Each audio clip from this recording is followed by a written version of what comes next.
Well, Jake, as you mentioned, that's just one of several videos that are out there. There is a second angle that appears to be circulating much closer to the incident, where you see the victim, I believe his name is Alex Peretti, and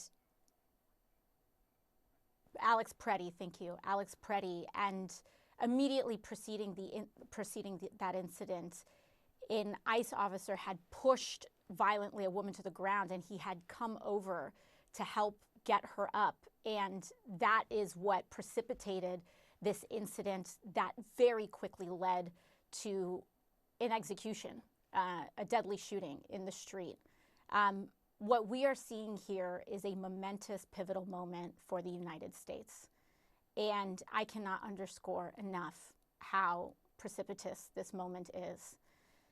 ICE and CBP, what we're seeing here, we will see which agencies were responsible, but at the end of the day, under this so-called excuse of border security, where Minneapolis is over 300 miles from the United States border, we have an unleashing of federal agents and violence exerting a tremendous amount of violence and lost life against the American people, who are well within their First Amendment rights, and in this case, it seems as though well within their Second Amendment rights. As you mentioned earlier, in this video, you do not see immediate evidence of anyone reaching for a firearm. It has been reported that he had a legal permit, and this administration's response is that the very fact that he was a legal firearm owner was a reason for them to shoot him in the street.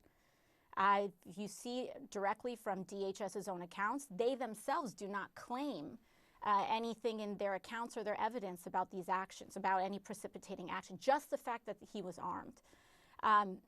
This is a pivotal moment, and if we do not do something now to contain this abuse of power and violence, which the administration has already indicated earlier this week in discussions about using the Insurrection Act, in which Carolyn Leavitt confirmed that it will be utilized, and they were looking at utilizing against Americans based on their political affiliation. If we do not do something now, I do not know what can happen afterwards. We have to contain this chaos. This administration is declaring an openness and a justification for violence against American citizens based on their organizing, based on their political affiliation, and they are using the guise of DHS to do it. We have to draw a line in the sand now across sectors, politically, economically, in our media, and more.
Well, it seems as though, and from all the actions before us, it seems as though this administration is trying to precipitate a flashpoint so that they can go into cities and municipalities and states based on political affiliation and exert and escalate. They are using the rhetoric of martial law and civil conflict, and it is fundamentally un-American. This is a moment, as you said, where we must cool tempers. It is time for ICE to stand down. It is